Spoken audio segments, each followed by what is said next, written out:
5 years of marriage, and on my birthday, my wife, Willow, chose to pick up her ex instead of joining me for our dinner. But this time, when she came home, she found that I was no longer there. She thought I was just sulking, confident that I wouldn't be able to stay away from her and would eventually give in, returning to beg for her forgiveness. So, on the first day I was gone, she generously gave my room to her ex to stay in. On the second day, she realized that the huge villa felt eerily empty without me. On the third day, she found herself unable to get used to anyone else's cooking except for mine. By the fourth day, she could no longer sit still and began searching for any trace of me. That was when she finally realized there was no trace of my belongings in the house, and we had somehow, without her even noticing, already ended our marriage. It was then that panic set in, and she realized I really didn't want her anymore. Chapter 1. Explosion. Rich girl picks up ex at midnight, suspected to rekindle old flame. In the news GIF, under the heavy rain at the airport, a woman in a white dress smiles and throws herself into the arms of a man in a black suit. The man holds an umbrella,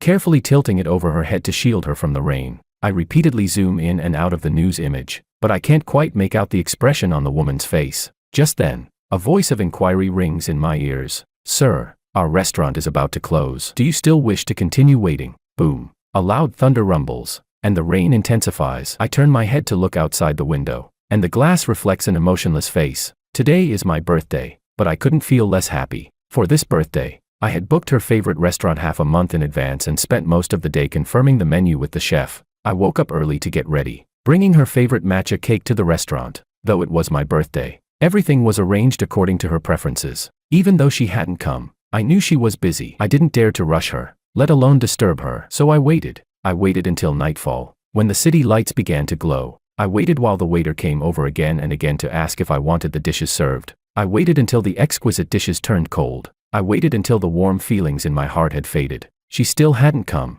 I looked down at the news image of that frail woman and couldn't help but let out a self-mocking smile. In 5 years of marriage, I had lost count of how many times I had waited for her. Every time, I started with high hopes, only to end in disappointment. I should have realized that once that person appeared, she would drop everything, even me, her husband of 5 years. I suddenly felt exhausted. I didn't want to wait anymore, nor did I want to maintain this one-sided marriage. I looked up and smiled at the waiter. No, I'm not waiting anymore. These dishes haven't been touched. Could I exchange them for an umbrella? In the pouring rain, I held up the umbrella and flagged down a taxi. The rain mist was thick, and as I leaned against the window, my thoughts drifted far away. I came from a poor family, and when I lost my parents at a young age, the Liu family supported me so I could attend school. After struggling and working hard to leave the mountains, I never forgot their kindness. At a charity gala, I met Willow for the first time. She sat in a high position, the lighting casting shadows on her face. Her narrow eyes held a hint of coldness, and her whole demeanor screamed, "Keep your distance."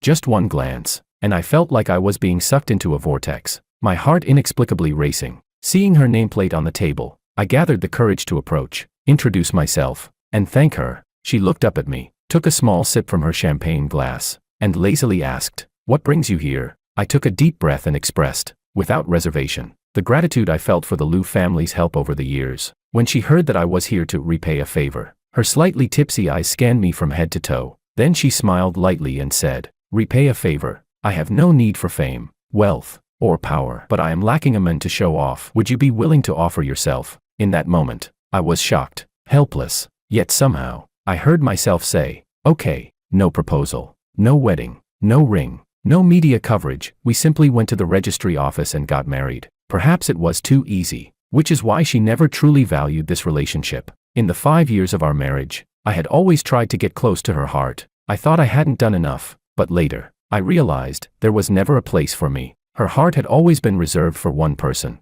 Makoto, her first love, a passionate affection in her youth, but it ended without a trace. He said he was going abroad, and she let him go. As for me, I was merely a quiet, suitable companion in her cold world. Now, even that companionship was no longer needed. So, what reason did I have to stay?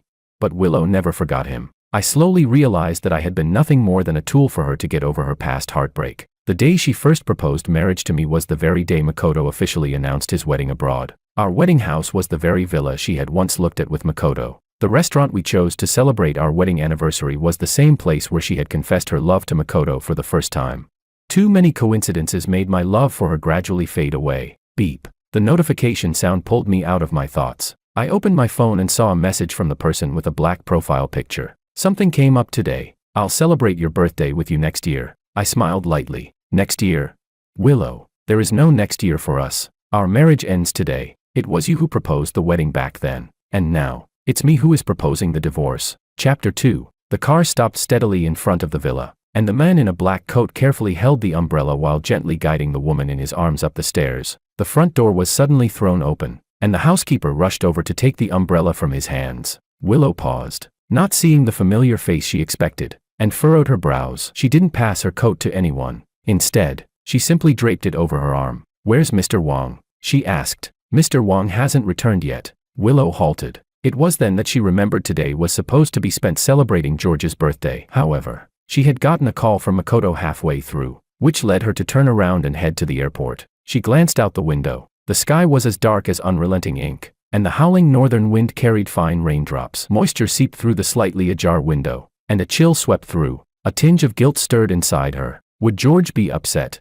But as soon as the thought emerged, she quickly dismissed it. It would be nearly impossible for George to be angry. He was always clear-headed, distinguishing right from wrong, and his words were gentle and measured. He never held grudges. These past few years, she had often muttered Makoto's name in her drunken stupor. George, however, acted as though he hadn't heard a thing. He simply made her hangover soup with his usual calm demeanor. How could he possibly be upset over such trivial matters?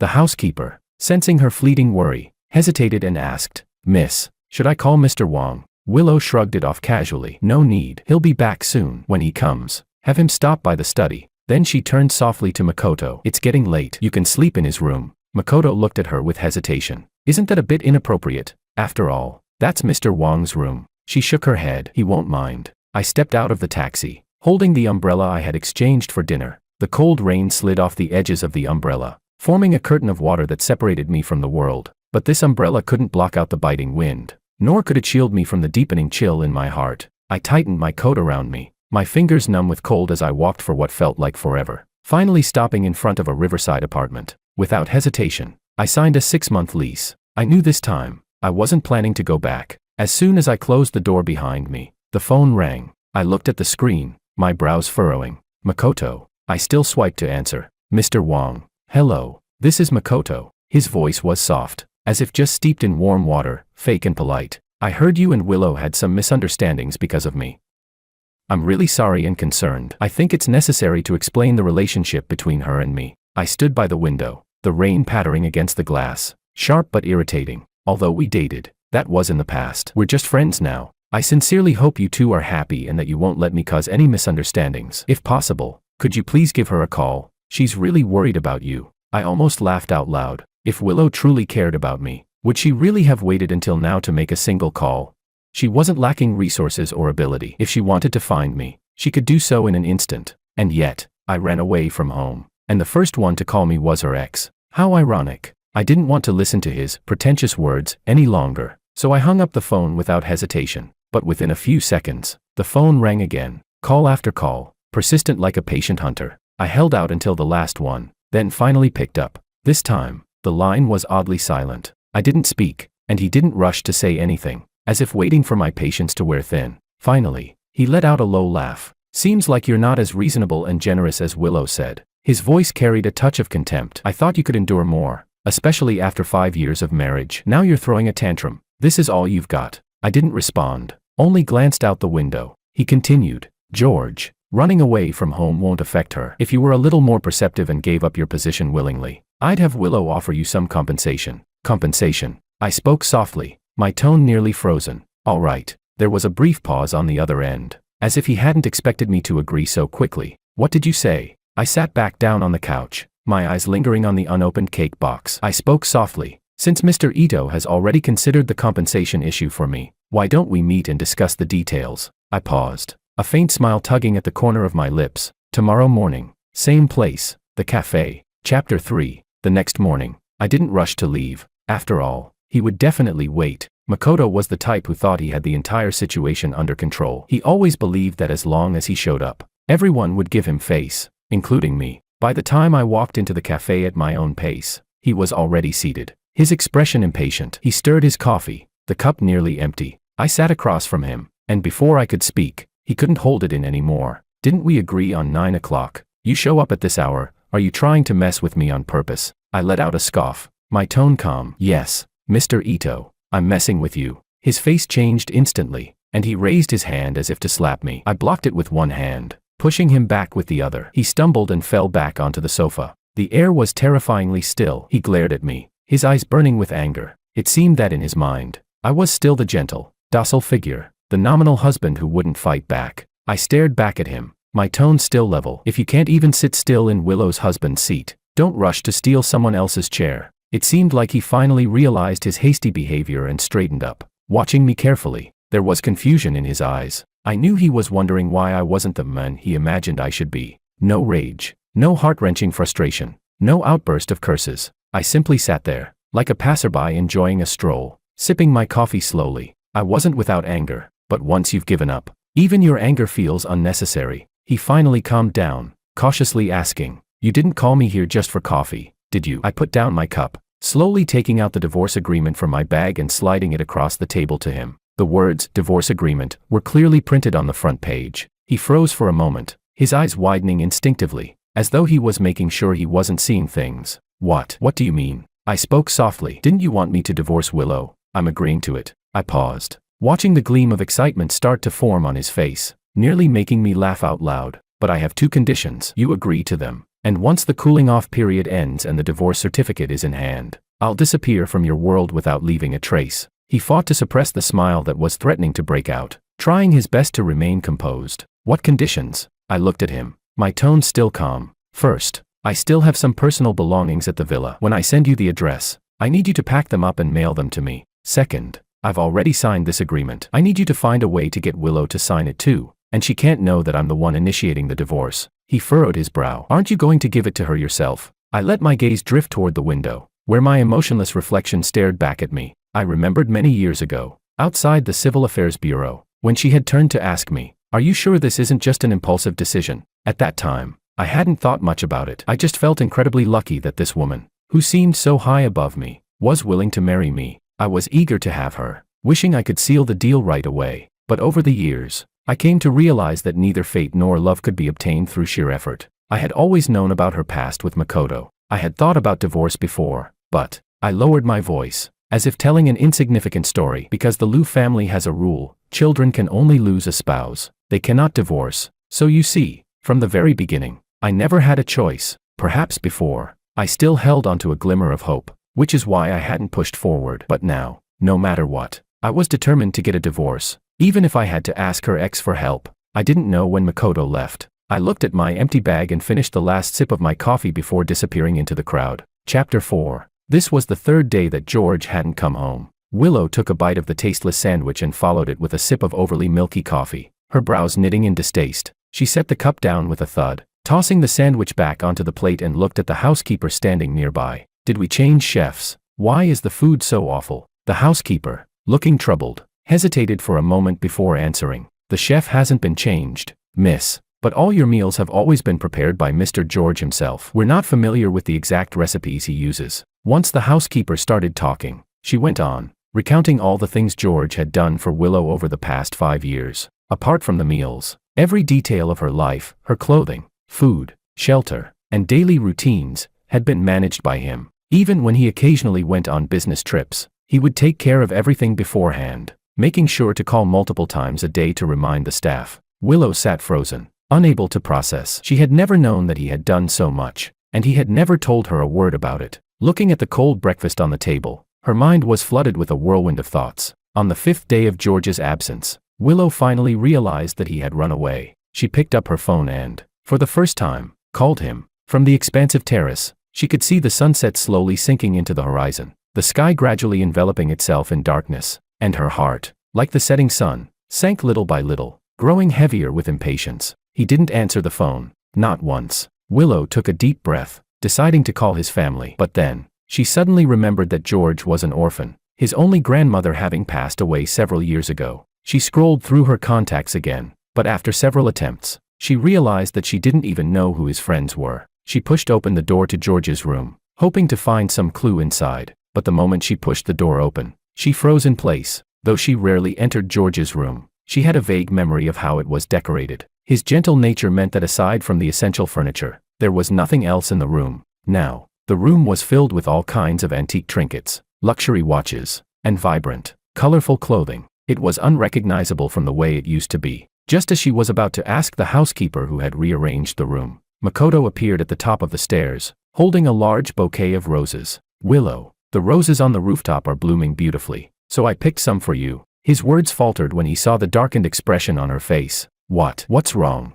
Makoto, where are the original things in this room?" Makoto seemed momentarily stunned, but quickly recovered. "I saw that those things were outdated, so I had the housekeeper remove them." "Willow, are you upset?" "Well, this is your and Mr. Wang's home, so of course, it's up to you what stays or goes. I'm just an outsider. Should I leave now?" His voice was choked, his eyes suddenly turning red. Hearing his faint sobs, Willow felt a strange irritation rising in her chest. George had never cried, even when she hadn't returned to the country for 3 months. Trying to help Makoto divorce his wife with a mental disorder, George had only reminded her on the phone to stay safe. Maybe she hadn't comforted herself for too long. Makoto quietly glanced up at her, only to find her lost in thought, staring at the room. He bit his lip, feeling increasingly unwilling. He had returned to the country. He was right in front of her and wasn't going anywhere. Why was she still thinking about George?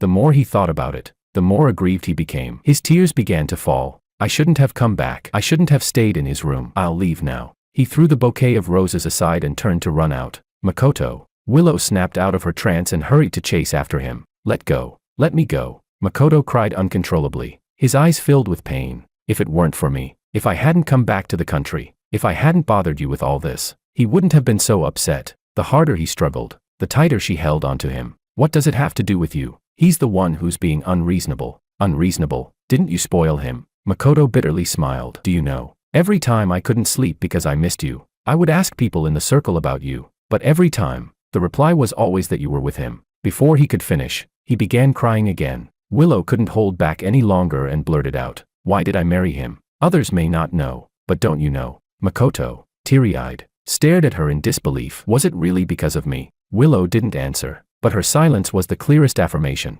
Makoto finally wiped away his tears. That evening, Willow specially arranged a candlelit dinner for Makoto. Willow usually didn't drink much, but tonight, for some reason, she kept refilling her glass, until her eyes started to redden. When the moment seemed right, Makoto took out the divorce agreement that George had given him. "Willow, the villa you bought for me before requires a supplementary agreement from you." Willow raised her hand to take it. She was usually a cautious person, and as she was about to open the document to read it, Makoto quickly pressed her hand down and flipped the agreement to the last page. Then he placed his hand on her head. "Willow, I'm feeling a bit unwell. Let's sign quickly and then head back." She immediately withdrew her hand from the document, checking his forehead. "Where do you feel unwell? Let me take you to the hospital." She started to put the document away, pulling him by the hand to stand up. A flash of panic crossed Makoto's eyes, and he quickly grabbed her hand and shook his head. "It's nothing serious. Just sign the paper, and we can go back." Concerned for his health, Willow stopped looking at the document, hurriedly signing where he pointed. Chapter 5. The moment she signed the papers, I knew I was free. In that instant, I actually smiled. It was a smile like a person who had been trapped in a cage for years finally finding the key. Just one more month, and once the cooling-off period ended, I would be completely free from Willow, and from the patience and silence that had bound me for the past 5 years of marriage. She signed without hesitation, decisively. I decided to take it as her way of freeing me. A week later, I received a call from the Liu family's old house. They reminded me that the annual family banquet was coming up, and as the eldest son-in-law, I had to attend. I hadn't planned on going, especially since we were about to no longer be a family. But remembering how the Liu family had helped me over the years, I agreed to attend. Even if it was the last time, I figured it was only right to return the favor. The old house was brightly lit, as though the grand banquet had never changed. Wearing a white suit, I stood in the corner, smiling and responding to the greetings from relatives. They still praised me, saying I was gentle, successful, with a good temperament and character, a man worthy of Willow. It all seemed so laughable, but I still nodded politely, exchanging pleasantries with everyone. It wasn't until I was about to head upstairs that I finally found a moment to catch my breath. I planned to slip into the annex to avoid the crowds, but as I stepped out of the main hall, a voice called out to me, "George." I turned around, and in the shadows, I saw her, Willow. She stood straight, as poised and composed as ever. "George, you're not a 3-year-old anymore. You've been gone for days, not answering your calls, not replying to messages. You've been gone for so long. If others find out, What will they think of the Liu family? Today, you must come back home. Her voice was as calm as water. It was like she was scolding a misbehaving child, logical, unquestionable. But even though she spoke so much, she never once asked, "Are you okay?" She never once said, "Why did you leave?" She wasn't unintelligent. She just never cared about me. She didn't think I would be hurt, or that I'd feel cold. She just thought, I should come back. I shouldn't embarrass her. I was about to tell her, "You've already signed the divorce agreement, Willow. We're no longer a family." But the housekeeper hurried over to call her, and before leaving, she furrowed her brows slightly and said, "I'll wait for you," as if I was just throwing a tantrum. I stood still, my lips moving, but all that came out was a bitter smile. I sighed and decided to let it go. A moment of peace by the poolside wouldn't be so bad. But as I turned to head to the pool, a hand suddenly shot out, blocking my path. "George." I looked up to see Makoto standing there, his brows furrowed, his eyes full of warning. He stared at me, his voice cold as a needle. "Didn't we agree to stop all this? What is this now?" I knew someone like you could never let go of Willow's position as her husband. I stared at him. He was so agitated, losing control, like a gambler who had finally grabbed the victory he wanted. Terrified, I'd backtrack, afraid I'd take something from him. I spoke softly, my tone calm as though it didn't belong in this confrontation. "I've signed the divorce agreement. She has signed it too. I won't interfere anymore. Don't worry. I don't care about that position anymore. Once the cooling off period ends, I'll leave." Having said that, I didn't look back at him and turned to leave the poolside. Makoto stomped his foot behind me, as if he wanted to chase me. But just then, a sharp cry suddenly sliced through the air. "Move out of the way." I instinctively looked up, and I only had time to see two children on rollerblades, speeding down the slope, straight at us.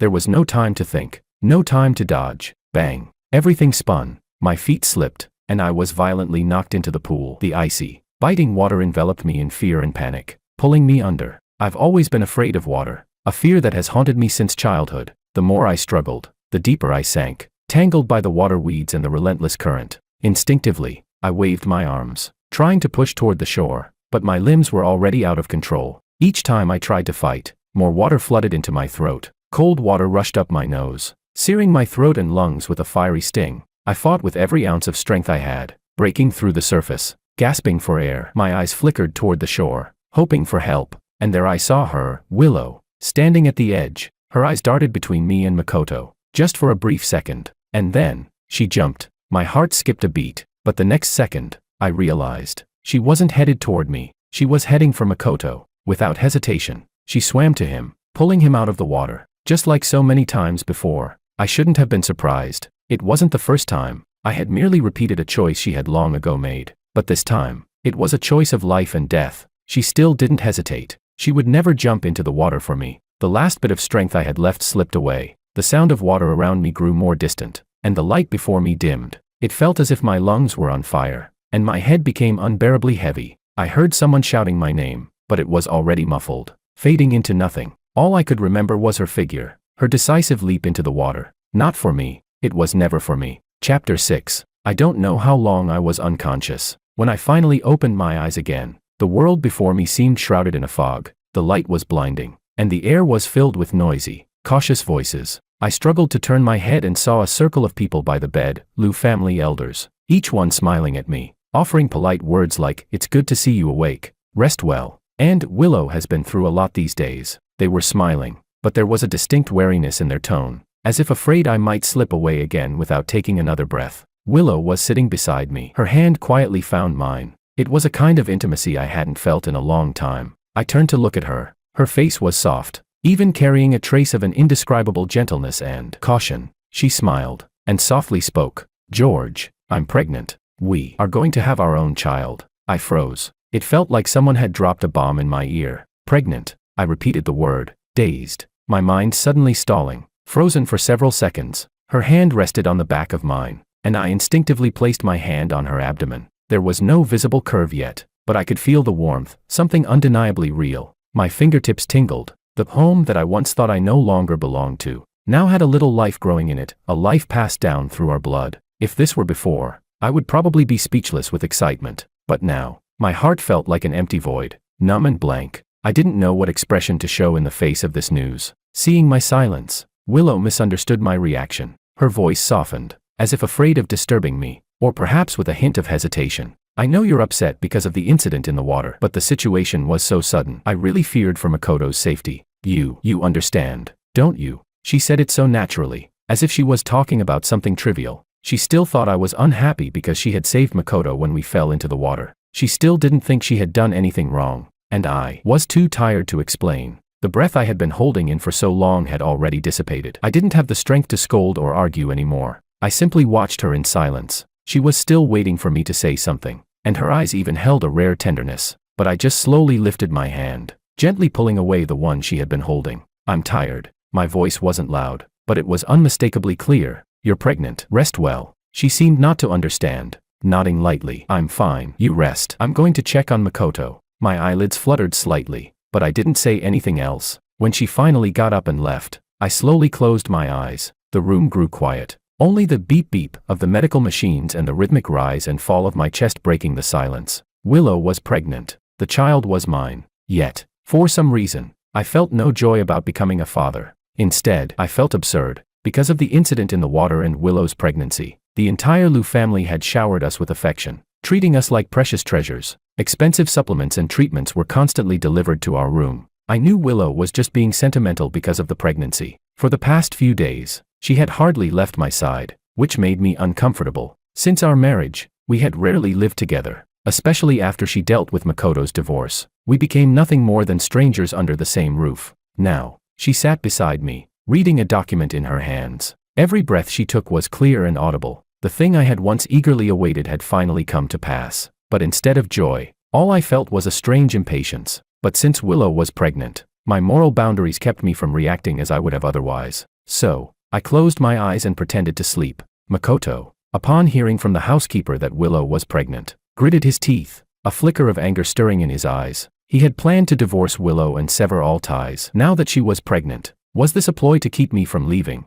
That's how he thought, and that's exactly what he asked. At the time, Willow had to leave for work, giving Makoto a chance to enter my room. I acted as though I hadn't heard him, flipping through the book in my hands. My calmness seemed to irk him even more. George, I'm talking to you. I finally closed the book, looked up at him, and replied coolly, when did I ever say I wouldn't give you this position? Makoto's face showed clear surprise. He had always assumed I was only playing at divorce. Now that Willow was carrying my child, he thought my position was more secure than ever. He expected me not to want a divorce, and he found it normal, but he didn't expect me to be so resolute. What do you plan to do about the child? Makoto asked, suddenly changing his expression. You're not thinking of. I remained calm. Willow has been having people watch me. I can't find a chance to leave. You'll have to find a way to get her out of the way. Makoto agreed. Before leaving, he asked me one last question. You've endured all these years. Why are you so determined now? I remained silent for a long time, until Makoto was about to walk out, and I finally spoke up. Because I'm not happy.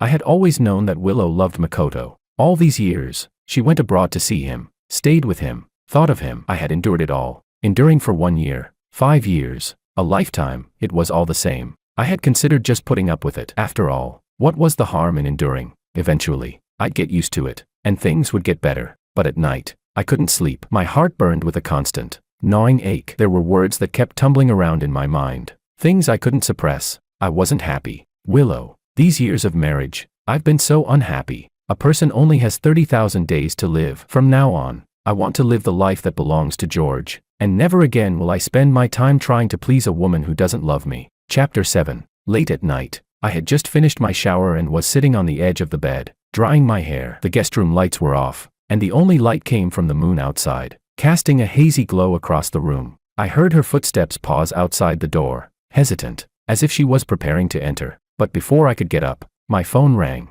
I didn't answer. As expected, it was her calling. But she didn't come in. A few seconds later, I heard her pick up the phone. Willow, my ex-wife is bothering me again. It was Makoto's voice. His tone was the same as always, tinged with a hint of a cry, like a child who had never grown up, always seeking refuge in front of her. A few seconds later, the call ended. I knew she would leave. As expected, a few minutes later, I heard her hurried footsteps and the sound of the housekeeper opening the door for her. When everything fell silent, I slowly put on my coat, grabbed my bag, and stepped out of the room. Her departure still lingered in my ears, clear as a saw cutting through my heart. She didn't ask where I was going, nor did she care if I would return, even though I had just been pulled out of the water, almost losing my life. Yet, All her thoughts were still with that crying man, that fool. I gently closed the door, as though I had never existed. After leaving the old house, I first went to the hospital for follow-up treatment, then took a moment to visit the rental apartment. It was a nice place, quiet,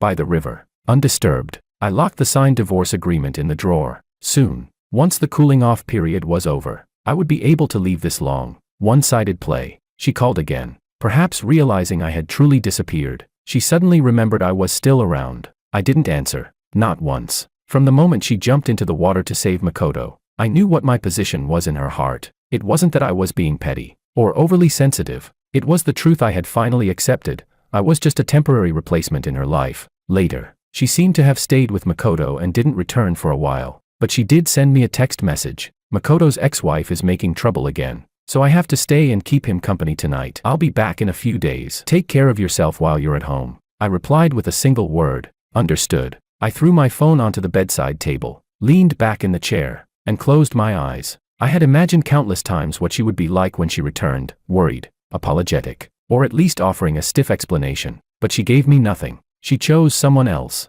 as naturally as ever. I didn't blame her. I simply, finally learned to let go. A week later, she returned. I was sitting in the sun on the porch swing, eyes half closed, when I heard the sound of her car door. She walked over and handed me a box. This is a gift to make up for the time I've been away. I glanced at it, said nothing, and opened it. It was a pen. I recognized it. It was part of a promotional giveaway. The real one was the custom-made pen she had given to Makoto a few days ago, the handcrafted one with his initials. Makoto had even sent me a photo, proudly boasting, "Willow truly knows me best." I said nothing, simply smiled faintly. Then I placed the pen and the box on the small table beside the chair. She didn't notice. She sat down and asked, "Why have you been so quiet lately? Are you feeling unwell?" I shook my head, smiling gently. "I'm fine. I just suddenly realized that some things, even if said, no one really listens to." She paused, a bit confused, but didn't press further. Something was off. I could feel her mood was strange, but I couldn't pinpoint exactly what was wrong.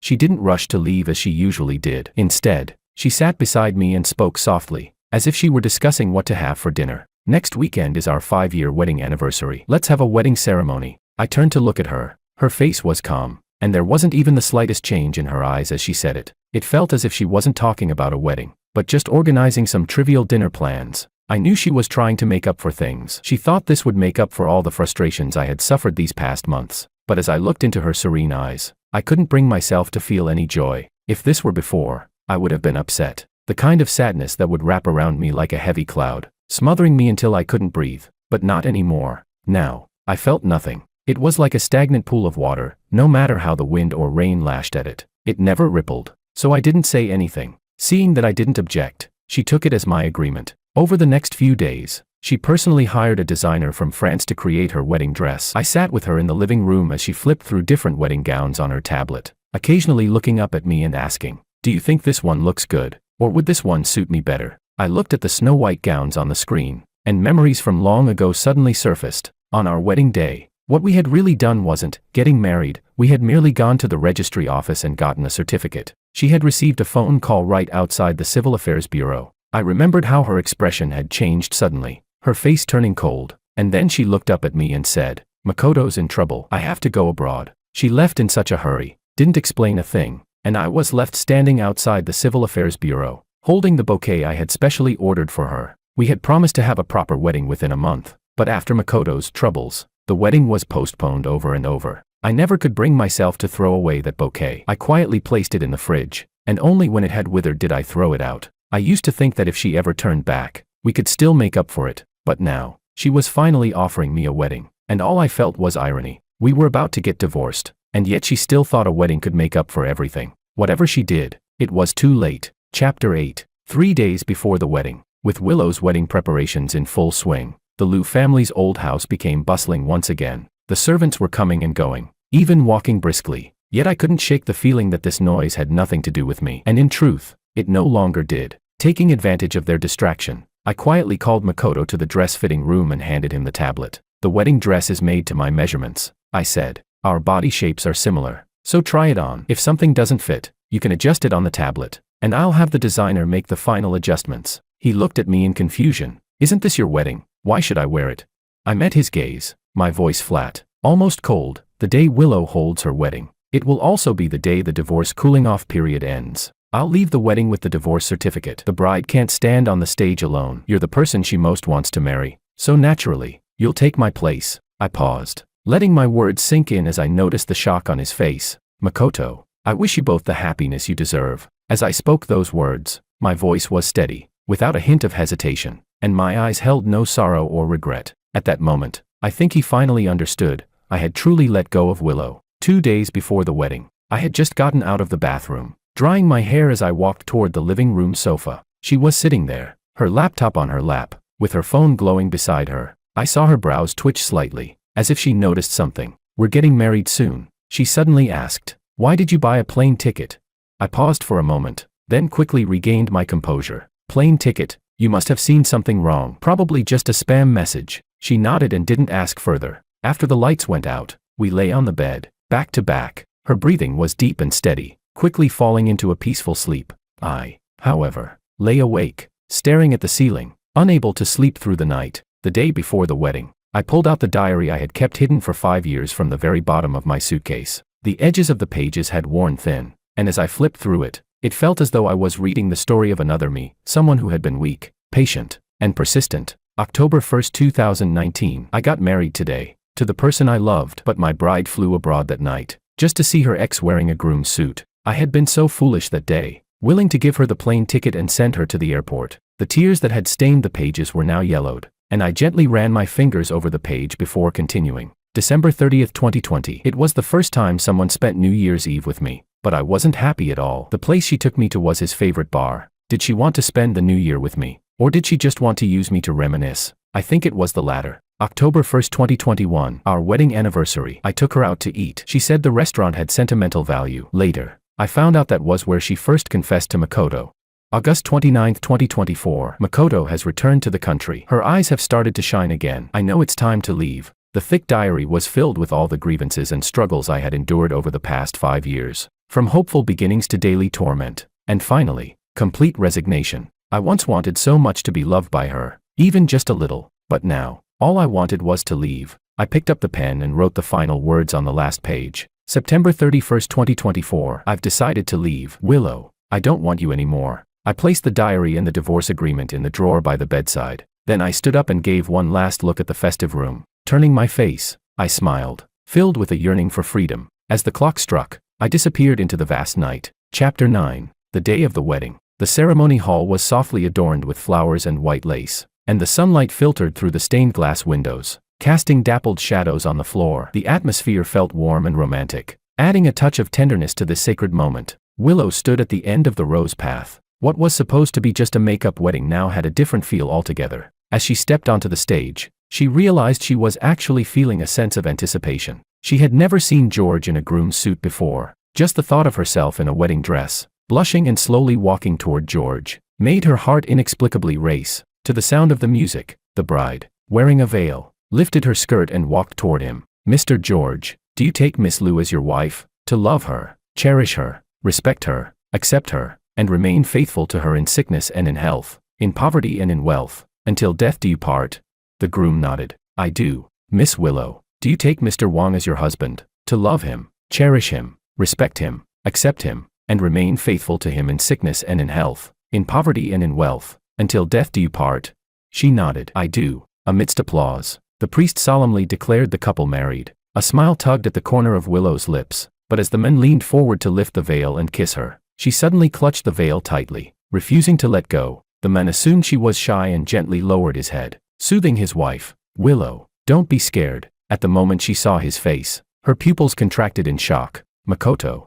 Willow stared at him, unable to believe what she was seeing. After a moment, she composed herself, and the smile on her face quickly disappeared. She grabbed his hand firmly. Fortunately, Makoto had his back to the audience, so unless someone was sitting in the first row, they couldn't see his face. She quickly regained her composure, pulling Makoto close so he wouldn't face the gazes of the many guests. Luckily, Makoto and George were of similar stature, so few people noticed that the groom had been swapped. Willow gave an apologetic glance to the guests. I'm sorry, I'm feeling unwell and need to rest. The guests exchanged knowing looks, and the teasing ceased immediately. Only a few people who knew the truth whispered among themselves. The banquet soon began. According to tradition, after the bride and groom changed into their wedding attire, They were supposed to come down and toast the guests. However, Lou father and Lou mother waited and waited, but neither of them came downstairs. Lou mother, thinking they were probably still enjoying each other's company, decided to wait a bit longer. But as the evening grew late, and it seemed like the party was coming to a close, neither of them had shown up. She glanced at the housekeeper beside her. "Go upstairs and remind the young master and miss to change and come down soon." The housekeeper nodded, turning and heading upstairs, knocking on the door of the lounge. "Sir, miss, master and madam ask that you change and come down as soon as possible." The room was quiet for a long while before a woman's voice responded. "Got it, you can go ahead." After the housekeeper left, Willow frowned as she looked at the men in front of her. "Why is it you?" Makoto's eyes reddened. "Why can't it be me?" "Willow, are you really going to go through with this wedding with George?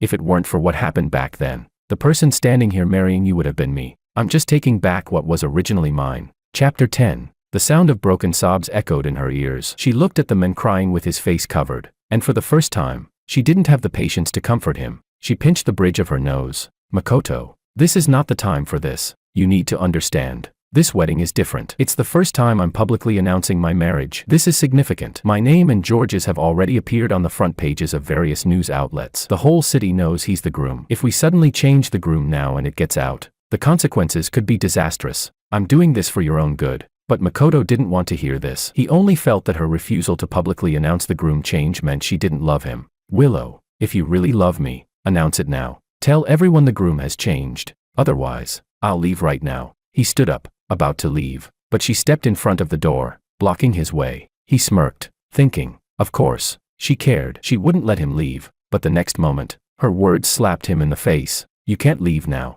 Makoto's face darkened. "What do you mean?" Willow explained. "If you leave now and someone sees you, the consequences will be bad. Makoto, stay here for now, and we'll talk once everyone's gone." She didn't wait for his response, just turned and left, closing the door behind her. Makoto stood there alone, his fists slowly clenching. He had always believed becoming Willow's husband was within his grasp. After all, she loved him so much, and George had created such good conditions for him. Now, he had finally replaced George and was marrying her. Once she acknowledged him in front of everyone, everyone would know he was the one she truly loved, and since Willow loved him so much, she would certainly explain everything for him. But reality gave him a harsh slap. The moment she saw his face, she quickly lowered the veil and, before he could react, pushed him up the stairs. She wouldn't even let him go downstairs to greet the guests. Chapter 11. Makoto looked at himself in the mirror. The face he once proudly admired now seemed to show the signs of age. After experiencing a failed marriage, the woman he once pursued no longer considered him a candidate for husband.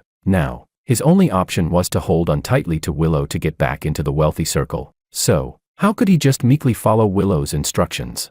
Downstairs, Lou came down alone. Lou mother looked at her with concern. "Why are you the only one coming down? Where's George? Why is Makoto the one standing in for him on stage?" Lou quickly masked her displeasure with a calm expression. "Mom, you know George was in the water and has been unwell, with a fever that still hasn't gone down, so I told him to stay in his room and rest. Makoto's body type is similar to George's, so I asked him to step in for a bit. I'll go out now." Lou mother finally relaxed. "All right, you go ahead and greet the guests." Willow nodded, picked up the wine glass, and made her way toward the banquet. A voice filled with grievance suddenly rang out behind her. "Willow." The sudden cry made the guests look up, and even Lou father and Lou mother turned to look upstairs. She turned to face the source of the voice. Makoto stood at the top of the stairs, in a white suit, looking at her with tears in his eyes. Lou mother's face instantly darkened. Just as she was about to signal the bodyguards to drag him away, Makoto rushed down the stairs and hugged Willow. "Willow, the one marrying you today is me. Why won't you let me come down to greet the guests? Do you not love me?" In just 2 sentences, the guests quickly understood the situation. Low murmurs spread through the room. Willow could no longer maintain her calm demeanor. She grabbed his hand and whispered harshly, "Makoto, this is not the time for you to throw a tantrum." Chapter 12. The sound of broken sobs echoed in the air. As Willow watched the man cry with his face hidden, she felt, for the first time, no patience to comfort him. She pinched the bridge of her nose. "Makoto, this is not the time for this. You need to understand. This wedding is different. It's my first time publicly announcing my marriage. It's significant. George and my names have already appeared on the front pages of newspapers. The whole city knows he's the groom. If we suddenly change the groom now, the consequences will be disastrous. I'm doing this for your own good." But Makoto didn't want to hear any of it. He felt that her refusal to publicly announce the groom's switch meant she didn't love him. "Willow, if you really love me, announce now that the groom has changed." Otherwise, I'm leaving right now. He stood up, ready to leave, but she stepped in front of the door, blocking his way. He smirked to himself, thinking that of course, she cared. She wouldn't let him leave, but the next moment, her words slapped him in the face. You can't leave now. Makoto's face darkened. What do you mean? Willow explained calmly. If you leave now and someone sees you, the consequences will be bad. Makoto, stay here for now. We'll talk when everyone's gone. She turned and left, closing the door behind her. Makoto stood there, alone. His fists slowly clenched. He had always believed becoming Willow's husband was a foregone conclusion. After all, she loved him so much, and George had made it so easy for him. Now, he had finally replaced George and was getting married to her. Once she acknowledged him publicly, everyone would know that he was the one she truly loved. Since Willow loved him so much, she would definitely explain things to everyone, but reality slapped him harshly in the face. The moment she saw his face, she quickly lowered the veil and, before he could react, pushed him up the stairs. She wouldn't even let him go downstairs to greet the guests. Chapter 13. Makoto's face turned pale as he peered out from Willow's embrace. Auntie, don't call me auntie. While Willow was comforting Makoto, the housekeeper stepped forward, holding out a phone screen to her. When Lou Mother saw the news headline, she immediately lost her composure. She yanked Makoto out of Willow's arms and slapped him hard again. Makoto, you worthless bastard. After you took my money and went abroad, you promised not to come back. And now, less than 5 years later, you've gotten involved with my daughter, doing all these disgusting things. Are you trying to ruin us? Willow's eyes widened as she caught the key words in Lou Mother's speech and looked at Makoto in disbelief. You took my mom's money. Willow, I didn't take any money. Makoto quickly denied. Lou Mother didn't bother to explain further and shoved the phone in his face. Look at this scoundrel. See what he's done. When Willow saw the headline, her eyes widened in disbelief. Makoto, what's going on? Although the entire wedding ceremony and the groom change had been made known to the guests, they understood this was a family matter and wouldn't spread it outside. But now, the topic of Lou family's groom switch was trending on Weibo. Lou Mother could think of no one but Makoto who could have done something like this. Makoto looked guilty, knowing that before going downstairs, he had arranged for paparazzi to get the story out, ensuring it trended on Weibo. That way, the Lou family would have no choice but to accept him as the groom for the sake of their image. But things hadn't gone the way he had expected. Seeing him like this, Willow closed her eyes in pain. Why? Makoto, though she had agreed to have the makeup wedding with George, it was only a way to make up for her recent neglect of him. The person she truly loved had always been Makoto. Apart from the wedding and the child, she would give him anything. But she never imagined that he would go as far as broadcasting the groom change just to pressure her into marriage. She couldn't even begin to fathom what would happen to the Lou family's stock prices now. She opened her eyes and looked at the men before her, feeling a profound sense of unfamiliarity. Makoto desperately grabbed her hand, his eyes filled with uncertainty and anxiety. Willow, let me explain. I didn't want to do this. I just love you too much. Chapter 14. Love? Lou Mother shook her aching hand,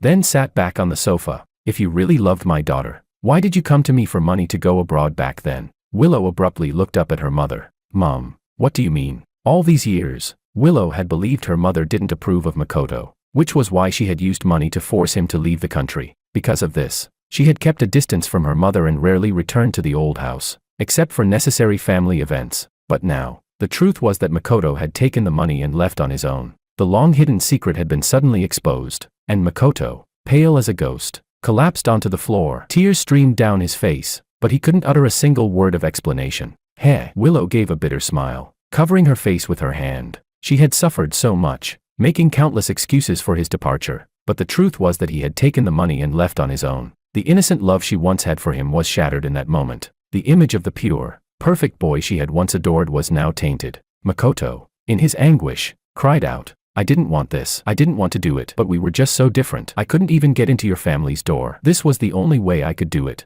Rather than suffering watching the one he loved marry someone from the same social standing, he had chosen to leave first, taking the money and retreating. At the heart of it, Makoto only cared about himself. Every decision he made, every step he took, was for his own benefit. In his youth, he had taken the money to go abroad, unwilling to face having nothing. Now, to survive, he had used Willow's love to justify all the wrong things he had done. Willow walked toward him, kneeling down to face him. She looked into his eyes for the first time with resolve, and with a final, deeply emotional gaze. Makoto, do you know, back then, I truly thought about having a future with you. Even if the whole world stood against us, I would have given up everything and taken you away. But before she could give up on herself, he had already given up on her. Fear began to rise in Makoto's eyes as he realized that something had completely left him. Willow, Willow, Willow. The sound of his heart-wrenching cries echoed through the entire villa, but that woman simply turned and disappeared into the night without looking back. In order to quell the trending topic and calm the shareholders, Willow spent the next week at the company. Under the dim lights,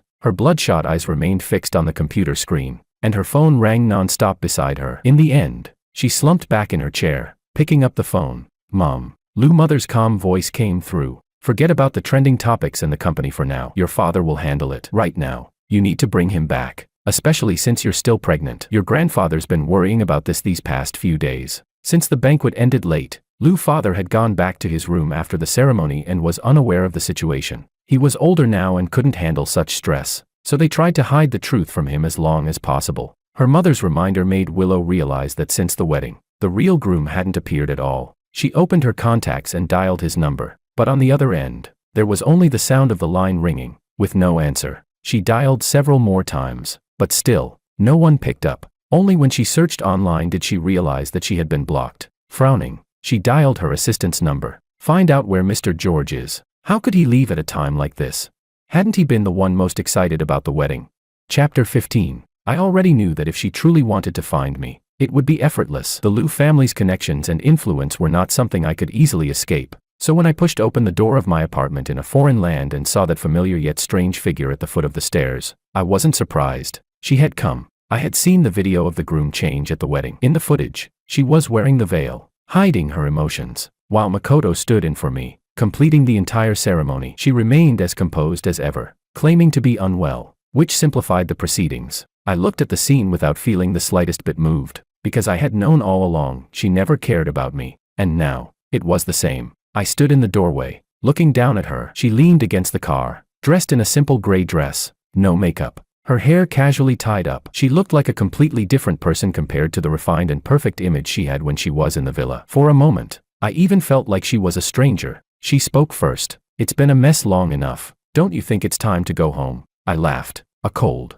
emotionless laugh. So, to her, this marriage, this divorce, and this attempt to escape from her had only been a mess. My grandfather has been asking about you, she added, as if to soften her tone. Everyone is looking forward to our child. She still used others to pressure me, family, children, responsibility. But I had stopped falling for that long ago. I lowered my eyelashes, my voice light, almost casual as if discussing the weather. Miss Liu, we're already divorced. I don't want you anymore. She froze, seemingly unable to comprehend what I had just said. After a few seconds, she let out a cynical laugh, as if she had heard a joke. Divorce? I never signed anything, so how can you leave? She stepped forward, grabbing my wrist firmly, her tone turning harsh. I don't have time to argue with you here. Come back with me now. Don't you want our child to have a father? Her grip was strong, but I remained unmoved, finding the whole situation absurd. I stared at her, slowly speaking. If you don't believe me, you can go to the new house right now. The divorce agreement is in the drawer beside the bed, with your signature on it. Her expression froze, her brows knitting tightly. When did I ever sign a divorce agreement? Even if I did, the family won't agree to it. As she spoke, it seemed like something clicked in her mind. She glanced down at her stomach, and her eyes softened. Besides, I'm still pregnant. George, you can't abandon our child. I finally smiled, but the smile was colder than ice. You're talking about the child? I fixed my gaze on her eyes. How can I be sure it's mine? Besides, I've seen the health report you hid in the drawer. During that time, I never even touched you. That night, she had hurriedly left the villa, and I had accidentally found the health report she had hidden away. At that moment, I felt no regret left. Her face went pale as she realized what I meant. She trembled, her voice barely audible. When did you see it? I answered calmly. The night you went to see Makoto. The child is yours to handle. After all, he's not mine. Her hand clenched my shoulder, her knuckles turning white, and her voice was nearly strangled with rage. How dare you, George? How dare you? I looked into her eyes, the same eyes that used to be so calm and high above, now filled with anger and collapse, pain, unwillingness, rage, and I felt relief. Her shock, her grievance, her anger, and a hint of panic, all of it gave me a sense of catharsis. Could her pain compare to the years of bitterness I had endured in this marriage?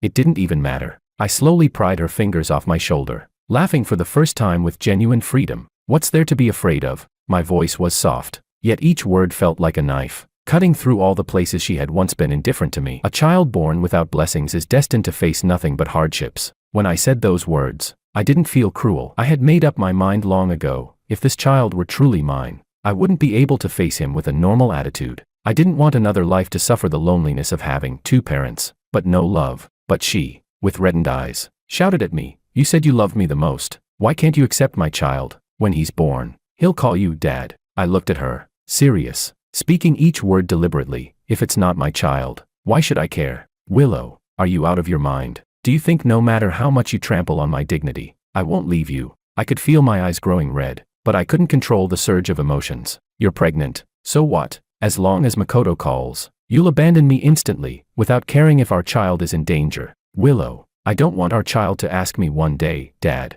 why doesn't Mom come home every day?' I don't want him to experience the childhood I had. You're not qualified to be his mother, and neither am I." She stared at me, unable to say a word. I knew my words were harsh, but each one cut into the deepest pain I'd ever felt. Her hand slowly relaxed from my shoulder, and her eyes held a look of indescribable silence. She finally spoke, her voice barely audible. "Makoto and I, it's over. I'll get rid of this child." "So," I finished her sentence, sneering coldly, "yes, it's all over, and don't ever come back." I turned to close the door, unwilling to hear another word of explanation, but at that moment, the phone rang, its shrill sound breaking the silence. Chapter 16. In the end, I returned to the country with Willow. I had thought that there would be no more ties between us, but when I heard that Lou's mother had collapsed, I couldn't bring myself to walk away. The diary and the divorce agreement I had hidden in the drawer, she had seen them. Her heart wasn't strong, and after the shock, she couldn't catch her breath and was rushed to the hospital. In the hospital room, Lou's mother's face was pale, but when she saw me, there was still warmth in her eyes. My throat tightened. I lowered my gaze and whispered, "Aunt Lou, I'm sorry." She sighed deeply, gently patting my hand. "Foolish child, there's nothing to apologize for. It's all my daughter's fault for being so inconsiderate." I remembered the first time I met her. Back then, I wore the cleanest white shirt, nervously standing before her, blushing as I greeted her. She smiled so kindly and said I was sincere and reliable, that I would definitely be successful in life. But now, the person standing in front of her was a shell, lifeless and exhausted. I knew she could see that. She had tried countless times to advise Willow, but Willow had never listened. Her heart was always with Makoto. Perhaps everything had already been destined from the very beginning. Back at the Lou family's old house, it was said that Lou's father had not gone to the hospital. He was deeply disappointed. Throughout Willow's life, she had always been his pride. Though she was small, she had always acted with maturity and responsibility. She had never made him or his wife worry. But when it came to her marriage, she acted like a child,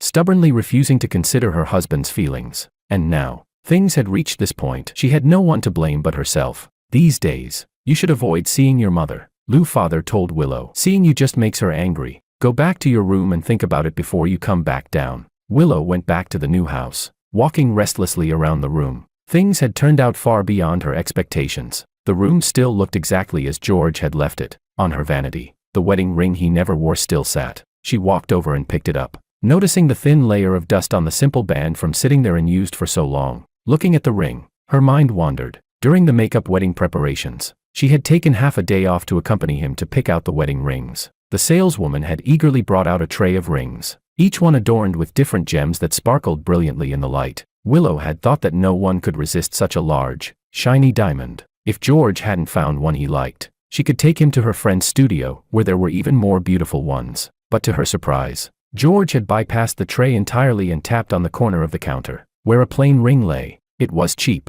without any engravings. Now, thinking back, it was clear, he was already so disillusioned with the marriage that he couldn't even care to pick out a special ring. She put the ring down and sat back on the sofa, her hands running through her hair in frustration. But as she looked down, her eyes fell on the diary spread across the table. What was written inside that could make her usually calm mother so agitated that she fainted? Driven by a mix of anger and curiosity, she picked up the diary, but when she saw the first page, her hand froze. September 1st, 2019. I got married today, to the person I loved, but my bride left the very same night to go abroad, just to see her ex in a groom's suit. Perhaps it was out of frustration, or maybe out of defiance. She had deliberately chosen to get married to George on the same day she went to get her certificate with Makoto, wanting to prove to him that without him, she could live even better. But when she happened to stumble upon a photo of him wearing the groom's suit on WeChat, her frustration turned into a bitter feeling. She still wanted to see the men she loved in a groom's suit. So that night, without any excuse, she had left George right after they had gotten their marriage certificate and hurriedly gone abroad. A deep sense of guilt slowly crept into her heart. She traced her fingers over the crease left by dried tears on the page and pressed her lips into a straight line. She couldn't even begin to imagine how heartbroken he must have been. Writing and crying at the same time. Chapter 17. January 2020. This was the first time someone accompanied me for New Year's Eve, but I wasn't happy at all. She brought me to the place where she had confessed to her crush. September 1st, 2021, our wedding anniversary, and I still wasn't happy. The place she chose was where her ex had married. August 2024, her ex returned to the country, and I knew it was time for me to leave. The thick diary recorded the story of a man's 5-year marriage, a journey that began with hope and anticipation, only to end in resignation and despair. During the nights when she left for Makoto, he sat under the dim light, writing down his pain in the diary. The oppressive atmosphere hung over the room, his heart feeling like it was being tightly squeezed, suffocating him. She could almost see the man, his face streaked with tears, slowly and painfully writing about his unfortunate marriage. Outside, the sunset gradually dipped behind the clouds, and countless stars began to twinkle. Under the soft light, the woman's slender hand turned the diary to the last page. August 31st, 2024, the night before the wedding. I've decided to leave. Willow, I don't want you anymore. The sound of a tear hitting the page was followed by another drop of her own tears. She touched her face, realizing she had been crying without noticing.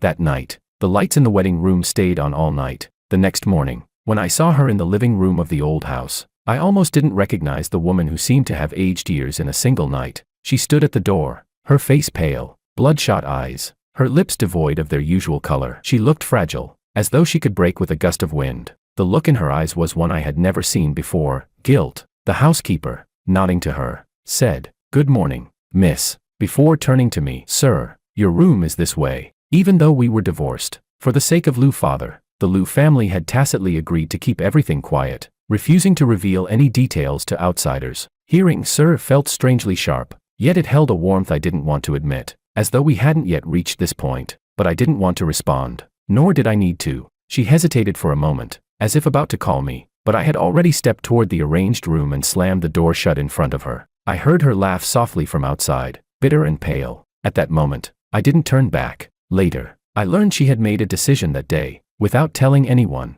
She had gone to the hospital alone. "Miss Lu, are you sure about this?" The doctor's tone was filled with reluctance. "Your health isn't great." I'm sure." She touched her stomach, where a new life had never had the chance to greet the world, as her mother had personally ended its hope. She whispered an apology to the child, and I found out much later. Recently, Willow had become a different person. The first to notice was the old housekeeper brought from the villa. In his memory, this young lady used to leave the house before dawn and would only return after dark, sometimes staying abroad for months chasing after her ex. But now, every morning when I came downstairs, she was sitting at the breakfast table, as though waiting for me. Not waiting for me, but guarding me. Her eyes always fixed on me, watching. She didn't speak, but her gaze made me uneasy. It wasn't just me, even the servants noticed the change. She had suddenly become a housewife, spending every day with nothing to do but circle around me. I couldn't understand where she found all this time, nor could I grasp what she was trying to do. Was she trying to move me? Unfortunately, it was too late for that. If it weren't for Lu's mother telling me that Lu's father's health had been deteriorating, I would have moved out long ago. Lu's mother wanted us to pretend we were still married, to put on an act in front of Lu's father and make him feel at ease. She said, apart from cooperating in front of Lu's father, I could do whatever I wanted. If Willow became a nuisance, she would personally ask Lu's father to send her away. At first, I intended to refuse, but then I remembered the warm smile on Lu's father's face when we first met. How he handed me a red envelope and said, "You're the one Willow has chosen. You're a part of the Lu family now." In the end, I softened. I agreed to stay a little longer, to accompany him through his last days. Lu's mother was overjoyed and immediately instructed the servants to prepare a room for me. I had to admit, after the divorce, my mindset had really changed. I ate well, slept soundly, and spent my days with Lu's mother, sunbathing, gardening, chatting. There was only one small issue: Willow. She always watched me with eyes full of guilt. Every time I saw her, I couldn't help but shiver. How come this woman, who had never bothered to act, had suddenly turned into an actress? I started avoiding her. If she walked through the front door, I'd go around the back. If she tried to speak, I'd pretend I didn't hear her. Since returning to the country, we hadn't exchanged a single word. I had no interest, and she, perhaps, had finally learned to keep silent. Chapter 18. On the day of Lu's grandpa's 80th birthday celebration, I thought there would be no interaction between Willow and me, but, in the end, she found a way to speak to me. The banquet hall was brightly lit, with glasses clinking and laughter filling the air. I handed the prepared birthday gift to the butler beside Lou Grandpa, smiling as I respectfully said, "Grandpa, wishing you longevity and happiness." Lou Grandpa laughed heartily and said, "Good," several times in a row. "Seeing that you and Willow are living happily together, I can finally rest easy." Hearing this, my heart stirred for a moment, and I nodded. After greeting Lou Father and Lou Mother, I excused myself and went upstairs to rest. I thought I would quietly spend the night without saying another word to her, but as soon as I closed the door, a hand suddenly pressed against the gap. Hiss! A muffled groan came from the door being squeezed. I jumped, immediately opening the door. Willow. It was her. The smile I had still worn earlier disappeared instantly. "What are you doing?" She didn't respond but simply squeezed into the room, almost as if she intended to throw herself into my arms. Instinctively, I stepped back. "If you have something to say, just say it. Don't touch me." I didn't expect her to look so suddenly embarrassed and pained, but I simply didn't want to bear any more of her touches. She opened her mouth but couldn't get the words out. I lost patience, walking over to the door and opening it again, speaking in a cold tone, "If you have something to say, say it. If not, please leave. I need to rest." Finally, she spoke, as if summoning all her courage. "George, I want to apologize." I froze for a moment. An apology? It came out of nowhere. "What are you apologizing for?" She gave a bitter smile and shook her head. "I read the diary you kept. Only then did I realize you've been suffering so much because of me." Suffering? Hearing that word from her lips made me want to laugh. "So what?" I asked. I didn't feel angry, nor did I feel comforted. I just felt strange. Her eyes were filled with pain, as though she had finally let her guard down. "I really didn't know. During those times when I left for Makoto, you were this heartbroken. And the child, I've had it terminated. I really want to start over with you." Start over. She said it so lightly, but she would never understand what I had gone through in these 5 years. It wasn't something that could be summarized by just the word suffering. She didn't see. During countless early mornings, I sat alone in the living room, listening to the ticking of the clock, afraid to fall asleep because I might dream of her calling someone else's name. She didn't see. I sat alone at the dinner table, reheating the food over and over, just waiting for her to say, "I'm home." She didn't know. In our shared bedroom, I lay awake staring at the ceiling, at 3 a.m., 4 a.m., 5 a.m., counting the time until dawn. She hadn't been there for my pain, and she had no right to judge it as suffering. I stopped speaking, just looking at her seriously. She had changed. Her eyes really filled with regret. But for me, it was too late. The person who had waited for her had long died during those 5 long years. If she had only done it earlier, if only on our wedding night, she had put down her luggage and not gone abroad just to see her ex wear a wedding suit. Or maybe earlier, when we got our marriage certificate. Or even earlier, when we first met, and she smiled at me, proposing we marry.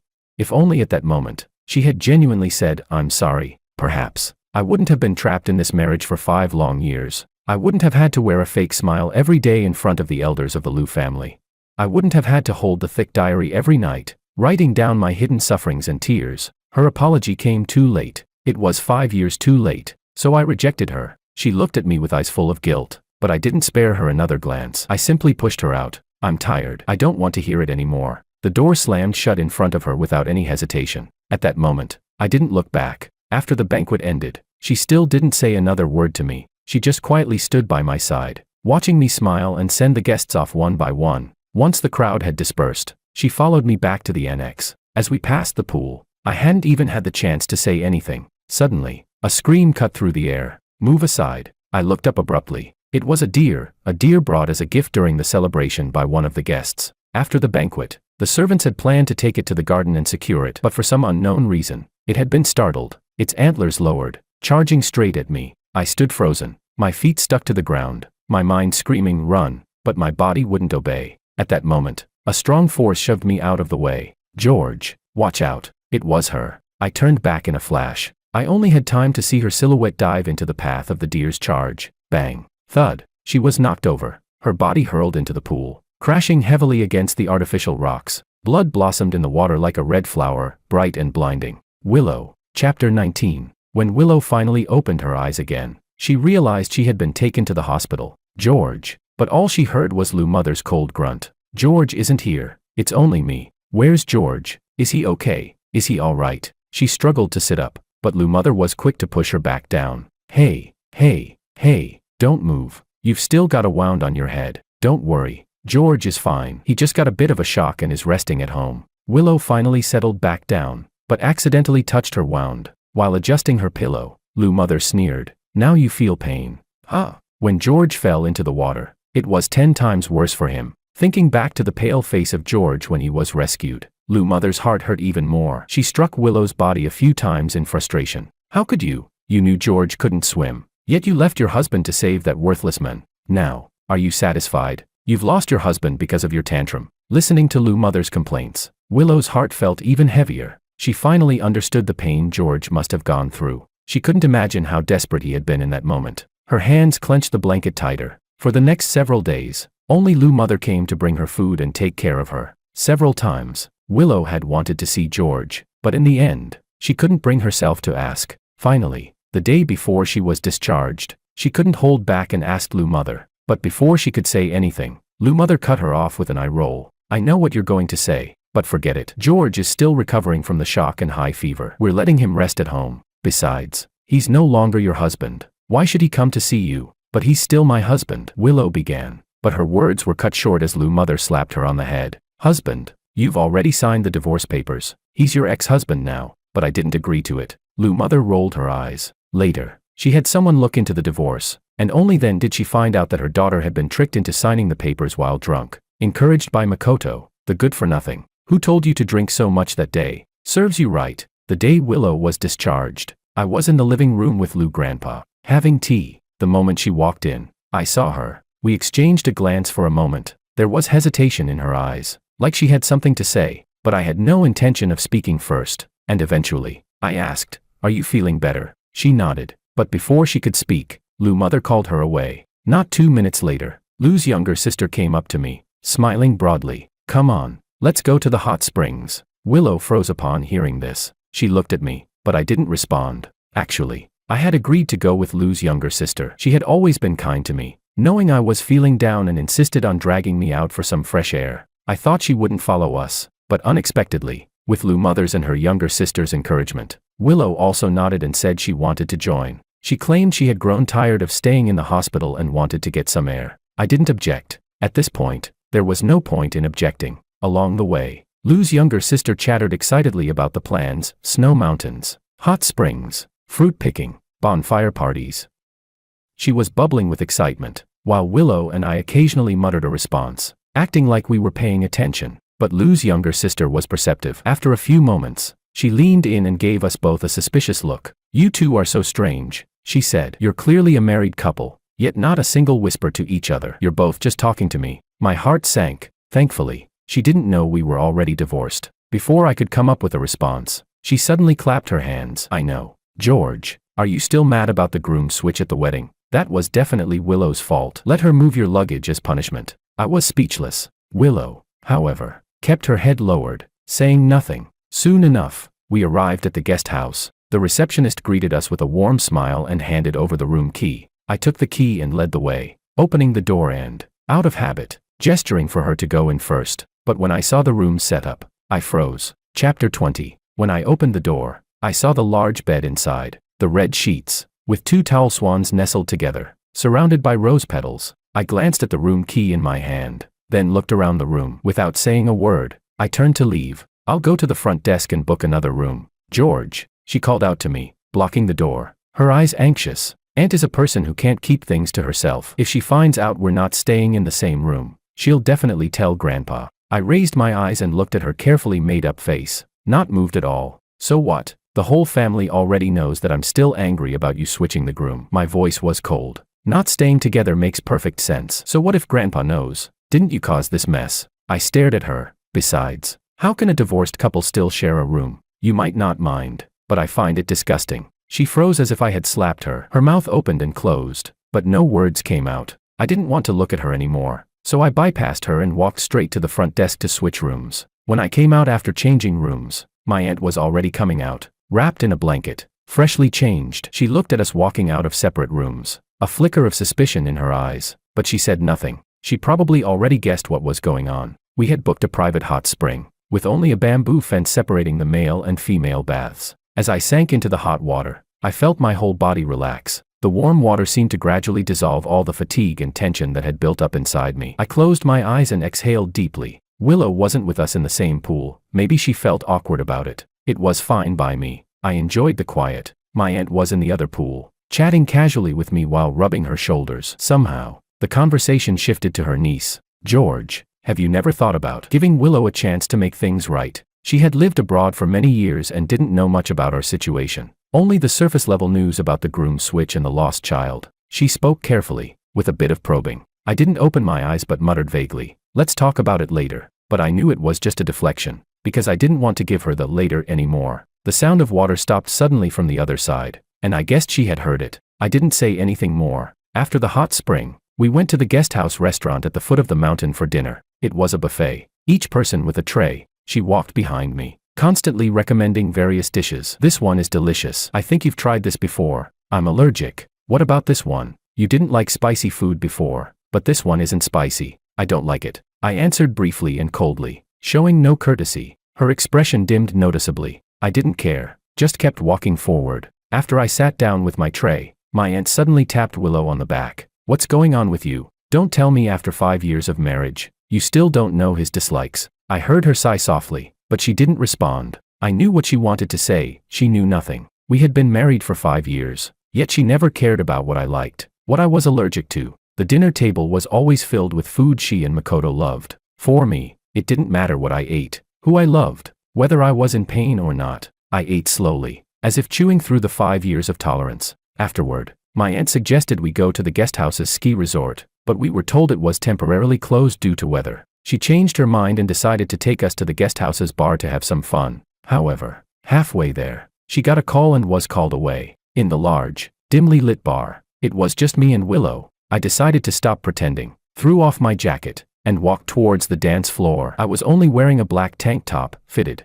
breathable, showcasing my muscle lines. I knew this outfit would attract attention. I wanted her to feel uncomfortable. She kept staring at me, and I could feel her gaze burning. As soon as I stepped into the rhythm of the dance, I heard her footsteps behind me. A jacket was draped over my shoulders, but I didn't take it, just gently stepped aside. Her hands missed me. "George," she called out angrily. Chapter 21. "Willow, we're divorced. You have no right to control me." I tried to pull my hand away from her tight grip, but she seemed to have lost all reason, refusing to let go, her strength surprisingly intense, as though she wanted to tear something out of my bones. "How could you dress like this?" Her voice trembled, her eyes filled with uncontrolled anger. But I just found it ridiculous. What did she still think I was? Her husband, her possession, the man in a suit for 5 years, obedient and gentle, buttoned all the way to the top like some tool. I wasn't that man anymore. What I wore, what I did, had nothing to do with her anymore. I coldly stared at her, my voice low and icy. "Let go." She didn't budge, so I repeated, "Willow, you don't have the right anymore." Her eyes reddened, and I could see she was on the verge of breaking down. Then, she unexpectedly grabbed me and tried to drag me towards the door. I struggled. "Are you out of your mind?" Slap. A loud slap landed on my face without warning. The sting on my face took me by surprise, and I froze for a second. She froze too, as though she couldn't believe she had actually slapped me. She touched the red mark on my face, her expression softening for a moment, then turning to pain. "You're dressed like this. What if someone sees us? What will Lou family think? What will Grandpa say?" "Enough." I pushed her hand off me, laughing coldly. "If you're unhappy, just say it. Don't use the Lou family's reputation to pressure me." "Willow, you're pathetic. Do you think I care? We might as well publicly announce our divorce." "I don't care." I saw her eyes become hollow, her entire demeanor deflating as if she were a deflated balloon,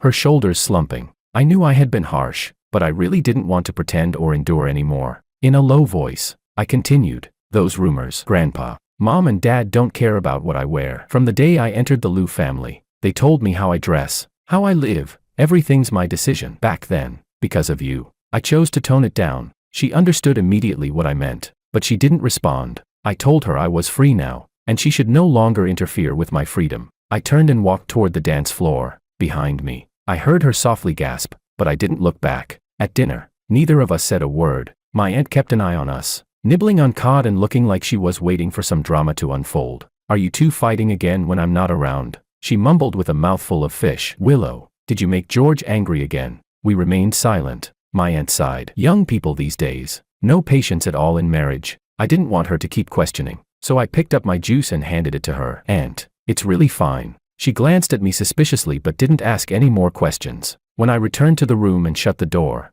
I heard a loud smack from outside. Soon after, Willow was dragged into my aunt's room. I didn't go after them, but I could imagine how helpless she must be at that moment. Sure enough, it wasn't long before my aunt started yelling at her. "What have you done while I've been away? Since we got here, I haven't seen George genuinely smile once. I should have never brought you here." I sat on the edge of the bed, listening to the scolding outside, and suddenly felt so tired. This marriage had truly become a joke. I once thought that if I tried hard enough, she would eventually love me. Now, I know it wasn't that I wasn't trying hard enough. It was that she never intended to look back at me. Chapter 22. My aunt scolded me fiercely, slapping Willow's back several times before she would stop. 5 years of marriage. Leaving your husband at home all alone for 5 years. What's the difference between that and being a widow? How could you be so heartless? What kind of magic did Makoto put into your head? He deserves to be rid of you. I stood outside the door, my hand on the doorknob, hearing every word clearly. Her voice echoed through the hallway, each word hitting my chest like a hammer. "I told you, you never like to go out and have fun. And now you're all of a sudden insisting on coming with us to the hot springs. What? Trying to win your husband back? Dream on. If it were me, I'd have just walked out. Only George has the patience to stay and accompany you so kindly." Yes, my temper is indeed good. For 5 years, I endured every time she left me for Makoto, putting up with her indifference,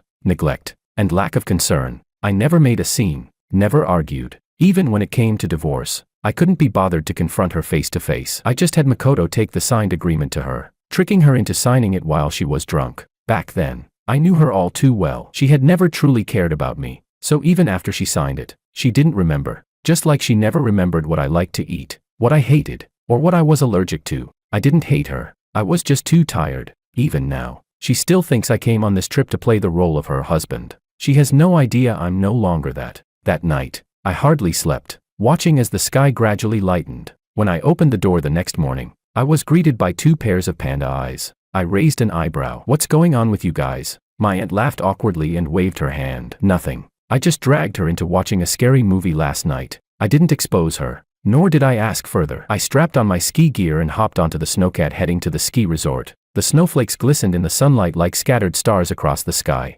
falling to the ground. I wore a white ski suit, black goggles, and stood at the top of the mountain. The silence was deafening, with only the wind howling in my ears. I gripped my ski poles tightly and leaped down the slope. Facing the wind, I spun in the air and landed smoothly. My aunt came sliding from the other side, absolutely thrilled. "George, you're really good at skiing." I smiled. I learned a bit before, but what she didn't know was that I had learned all of this for Willow. Back then, I had asked the butler to find out what activities she liked, and when I learned she liked skiing, I plunged straight into the slopes. I fell countless times, so cold that my face froze, learning again and again. All for the day when Willow might agree to join me. But on that day, just as I finished a run, eagerly waiting for her to see me, Makoto's phone call whisked her away. She didn't even say goodbye. I stood there on the snow, watching her retreating figure, feeling empty, like the last trace of loneliness left on a snow-capped mountain. After that, I never touched skiing again. Now, picking up the ski poles again, it felt unfamiliar. I'd almost forgotten the things the instructor had told me, so I didn't hear the faint crack from the deep snow. The snow began to crack as I skied, but the next second,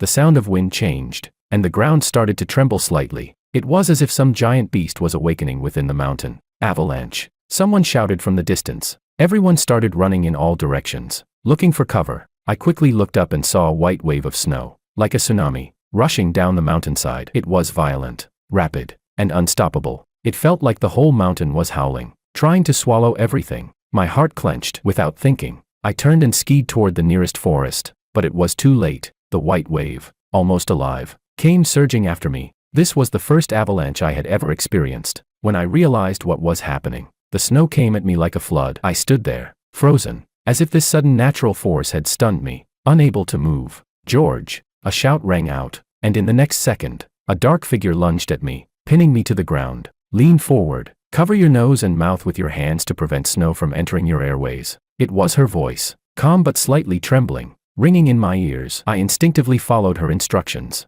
and in the next moment, snow buried us. After the deafening roar, the snow finally stopped. Willow pushed herself up and started helping us remove our bulky ski gear. I cooperated, but my heart felt hollow. She didn't say a word, as if she was already used to handling everything swiftly in the midst of a crisis. We tried to recall the location of the avalanche, remember where we were, and distinguish between up and down as we attempted to dig ourselves out. But the snow was too deep, too thick, and our hands quickly went numb from the cold. We dug for a long time, but we couldn't see a glimmer of light. The temperature dropped sharply, and our limbs grew stiff. I had to rely on her warmth, staying close to her. She was afraid I'd fall asleep, so she kept talking to me about the past, about the years we were married, things she had never mentioned before. The old me would have thought of this as gentleness, as a way for her to try to connect with me. But now, my heart was as cold and hard as the snow around me. Seeing my lack of response, she actually smiled and said, almost in self-mockery, "Well, we've been through this avalanche together. Guess we've almost died once." I turned my head, replying emotionlessly, "If anyone's going to die, it's you. I don't want to die." She laughed softly, as if my words hadn't hurt her. Chapter 23.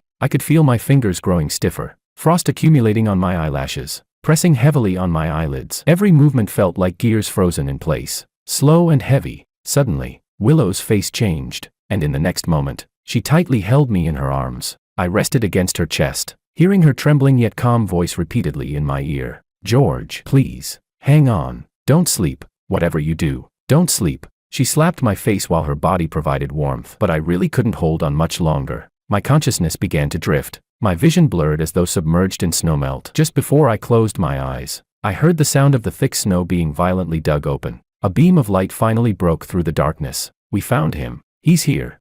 When I opened my eyes again, I saw a bright light above me, so intense that I had to shield my eyes with my hand. My arm was numb, and my eyelids felt heavy. My aunt excitedly called for the doctor. I heard her urgently explaining the situation, because the only road out of town was temporarily blocked by the avalanche. We would be stranded in the small town for a few days. The doctor arrived, examined me, and said I was fine, only suffering from mild frostbite and low temperature reactions. But fortunately, the rescue had been timely. Seeing that I had just woken up, my aunt dropped a rest well and left a thermos of porridge beside me. She tiptoed out, leaving me alone. I leaned back against the bed, looking out at the dark sky and falling snow, but my mood felt inexplicably heavy. Actually, I had known during the avalanche. I knew Willow was genuinely afraid of me dying. She jumped in front of me to block the snow, held me tightly under the ice and snow, slapped my face as my consciousness faded, trying to give me warmth. In that moment, my heart really did warm. But so what? What came to mind were the nights over the past 5 years. She wasn't home. I sat alone in the empty house, listening to the ticking of the clock. I had gotten used to her busy work and her last-minute business trips, and I had gotten used to the crush photos and itineraries on her phone. I sipped my tea, but it felt cold. I wrapped myself in a blanket, but still felt cold. I looked at the wedding anniversary vase she had prepared for me in the corner, thinking about how she had canceled again. That kind of cold spread from my heart into my bones. I looked down at my left hand. There was a deep mark on my ring finger, the result of wearing a wedding ring for years. The day I received the signed divorce agreement from her, I didn't hesitate for a second to throw the ring into the water basin in the yard. No hesitation, no struggle. I had finally climbed out of the prison of this 5-year marriage. How could I ever go back?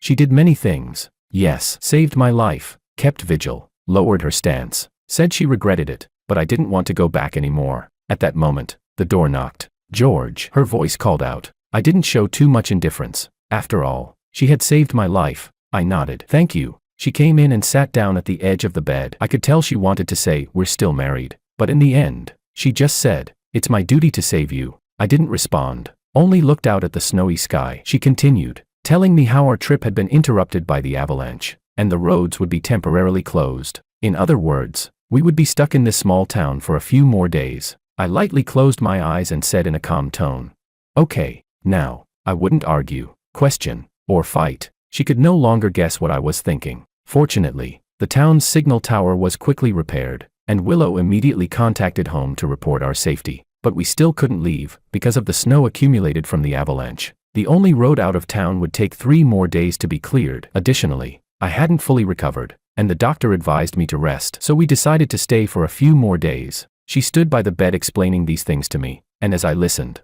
my stomach suddenly growled. How awkward. I had forgotten that I hadn't had a single drop of water since waking up. Just as I was about to pour myself some porridge from the thermos on the bedside table, a hand beat me to it. She expertly lifted the lid and poured me a bowl. The steaming millet porridge rose from the white porcelain spoon, the vapor blurring her face, and blurring the distance between us as well. She held the bowl, scooping a spoonful and offering it to me. I didn't open my mouth or move. I just quietly watched her. "You've just woken up. You need to eat something to regain your strength." Her voice was soft, carrying a long-lost gentleness. I raised my hand and pointed at the steaming porridge. It's so hot. How am I supposed to eat it? She froze for a moment before realizing what I meant. She pulled back the spoon and carefully blew on it a few times. I hadn't expected her to have the patience for these things. She used to insist on having the perfect temperature for her tea before she'd drink it. When she handed the porridge to me again, it wasn't hot anymore. I didn't refuse this time. One spoonful after another, the warm millet porridge slid down my throat, warming my stomach. Yet my head began to feel heavy, and I leaned back against the headboard,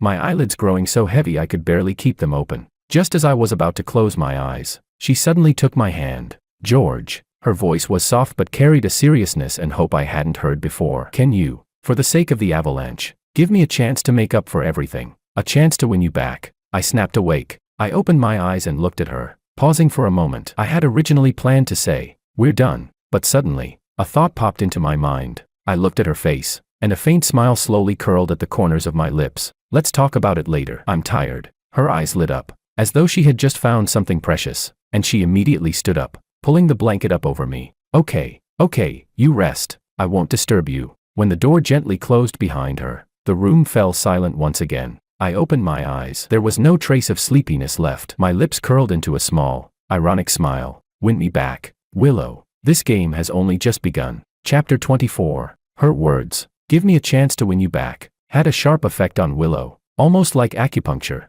jolting her back into action. From that moment on, she began to hover around me again, as if things had gone back to how they were before, even more intensively than before. My aunt, seeing our relationship warming up, naturally looked pleased, but I could tell that, after Willow turned away, she noticed the sarcasm and coldness in my eyes. She didn't say anything, probably thinking I needed to get things off my chest slowly. On the way back, after the last suitcase was thrown into the trunk, the three of us set off for home. Willow appeared to be in an unusually good mood, her smile evident on her face. When I pulled my hand away from hers as she tried to hold it, she just giggled and kept sticking to me, as if the colder I was, the more hope she felt. I ignored her. The Liu couple had already received my aunt's good news and were standing at the door waiting. They immediately noticed how she was doting on me. The pity and guilt in their eyes were impossible to hide. To ward off bad luck, they had organized a small gathering. The dinner party had many guests, but Willow and I silently agreed, the show must go on. After the dinner, we went back to the annex together. She followed me inside, attempting to step into my room.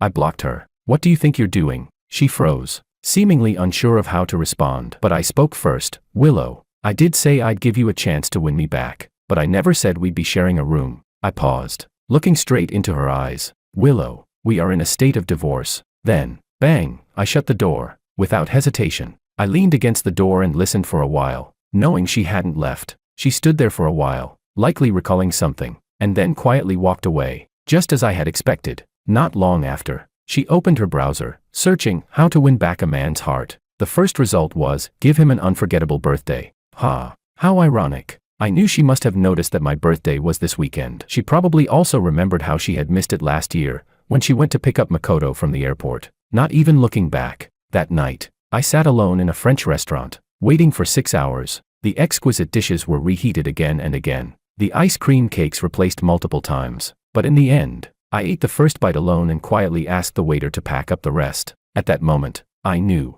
this marriage was probably only real for me. This year, she tried to change. She had already booked the highest floor restaurant with a view, prepared flowers and dishes I liked, and even had the sapphire watch she bought at the auction ready. But sadly, the guest of honor didn't show up. It wasn't that I didn't want to go, but my aunt had forced me to play mahjong all night, blocking my way out, even taking my phone. I picked up my phone, intending to send a message, even if just something like, "Something came up, I'll be there a little later." My aunt held my hand down with a cold laugh. "George, do you remember how you spent your birthday last year? She went to pick up Makoto, leaving you alone at the restaurant till closing time. If she could make you wait 5 years, what's one more night for her to wait for you?" My fingers, gripping the phone, turned white, but in the end, I put it down. Yeah, what's the harm in making her wait? Last year, I waited for her 5 hours. This year, it was her turn to wait for me. The next day, I got up as usual, pretending nothing had happened. When she returned to the annex, my room had already been dark. I didn't touch the birthday gifts she had prepared for me. All I heard was the faint sound outside, the soft thud of her placing the watch box at the door, her quiet voice saying, "George, happy birthday." Chapter 25. After her failure this time, Willow didn't get discouraged. In fact, she seemed more energized than ever. her determination to win me back growing even stronger. She continued to follow me around, like an inseparable shadow. I was really getting frustrated, thinking of finding some excuse to get rid of her for a few days, to have some peace. Before I could think of a suitable excuse, she collapsed first. After days of chasing me and wearing herself out, she finally couldn't take it anymore. Her face turned pale, and she curled up in bed, looking so fragile, as if a gust of wind could blow her away. Lou Mother originally planned to hire a servant to take care of her, but when Willow started running a fever, her temper flared up, and she insisted that I be the one to take care of her, saying no one else would do. Lou Mother was furious. Stamping her feet, she grabbed a fan and smacked it against Willow's leg.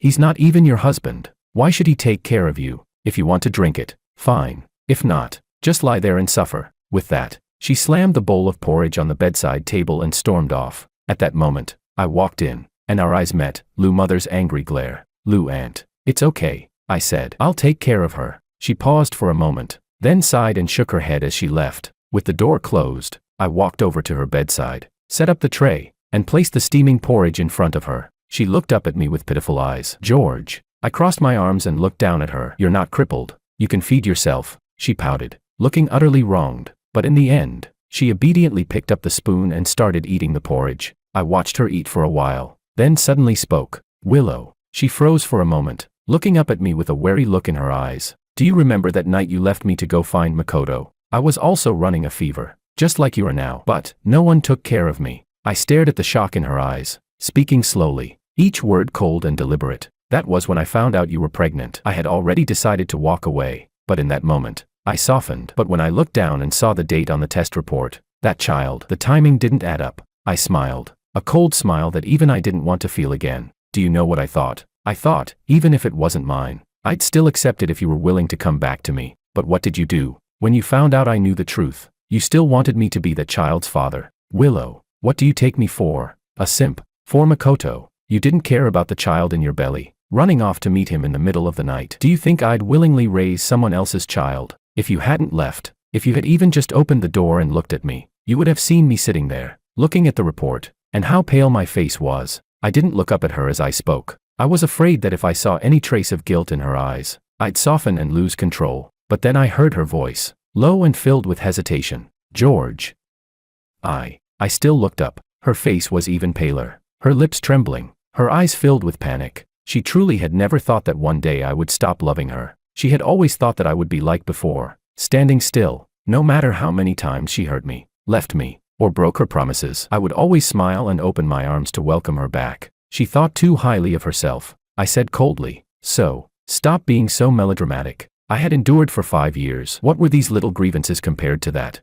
Perhaps my words had finally made her snap out of it, for after that, she obediently took her medicine as the doctor instructed, even accepting the bitter herbal concoctions she had always hated. But as soon as she recovered, she was back at it, following me around again, just like before. I looked at her, day by day, sticking to me, but it wasn't surprising. After all, this was the first time she was trying in this relationship, while I had already let go. I thought things would continue like this until she gave up, or until I truly left, but all of that was interrupted by a phone call. On the other end, Lou Mother's exhausted and low voice reached my ears. "Old Master wants to return to Guizhou and settle down there." I was taken aback. Guizhou was the place where he fought in his youth. I remembered him saying countless times while sitting in his lounge chair, gazing southward with a sigh, "It would be nice to be buried with my comrades one day." I hadn't realized at the time that he was serious. He had told me that one by one, his comrades had been laid to rest in those mountains, and now, he too wanted to join them. Lou Father and Lou Mother naturally disagreed. They had taken care of the old master with such hard work over the years,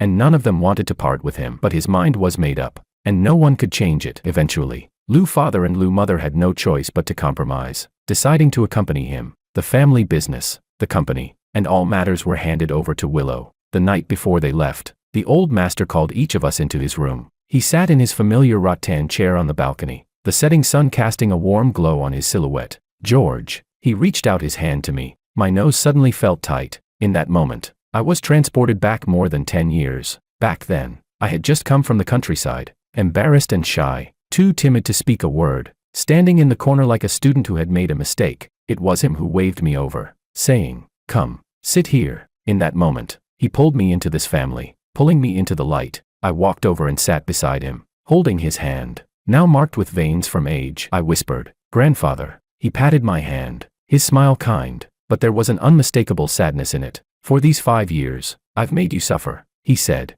My eyes suddenly turned red. Tears flowed freely, as though they had finally found their escape, and I couldn't stop them. "I know my granddaughter has a bad temper," he continued. "Let me apologize to you on her behalf." I shook my head vigorously, but no words came out. He sighed, his expression calm but determined. "You shouldn't be pretending to get along just to please this old man," he said. "You've divorced, but you're still living under the same roof." I froze, looking up at him. "Grandfather, how did you know?" He snorted lightly, smiling knowingly. "Your little tricks might fool others, but they won't fool me." I was speechless. He continued, "After all the grievances you've endured, how can you still keep going?" I opened my mouth, but he waved his hand, cutting me off. "There's no but about it. I know you two are pretending to be happy in front of me just to please me. I was happy, too," he said, his voice softening. "But I've lived so long that I've realized one thing: when you're old, it's not about having your children and grandchildren around you, making noise and fussing. It's about seeing all of you well, truly happy from the bottom of your hearts." He paused,